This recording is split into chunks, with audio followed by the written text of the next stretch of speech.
북한이 어제 남북 군사 당국자 접촉과 관련된 전후 과정을 일방적으로 공개한 것을 놓고 진실 공방과 신경전이 벌어지고 있습니다. 이런 가운데 북한은 지난 15일 있었던 회담에서 천안함 폭침과 연평도 포격 사건에 대한 기존 입장이 변하지 않았다고 우리 국방부가 밝혔습니다. 취재기자 연결합니다. 황혜경 기자. 네, 통일부입니다. 논란이 되고 있는 사안들에 대해서 우리 정부가 입장을 구체적으로 밝혔는데요. 어떤 내용입니까? 네, 논란이 됐던 부분은 크게 두 가지입니다. 누가 먼저 비공개 요청을 했느냐, 그리고 북한이 김관진 청와대 안보실장을 상대로 긴급 단독 접촉을 제안한 것인지 여부입니다. 이에 대해 통일부는 먼저 우리 정부가 비공개 접촉을 요구한 게 맞다고 밝혔습니다.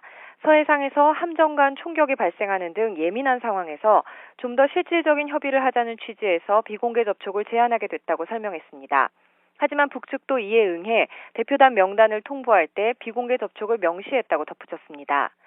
또 북한이 김관진 실장과 단독 접촉을 요구했는지 여부에 대해서는 북측이 지난 7일 처음 전통문을 보냈을 때 발신자는 황병서 총정치국장, 수신자는 김관진 실장이지만 북측 수석 대표로 김영철 정찰총국장을 명시했기 때문에 우리 정부도 그에 상응하는 국방부 정책실장을 수석 대표로 임명한 거라고 밝혔습니다.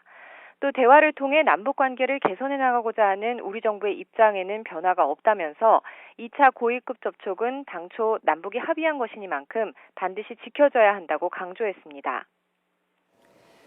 네, 그리고 이 천안함 폭침 또 연평도 포격 사건에 대한 북한의 입장은 변함이 없다면서요?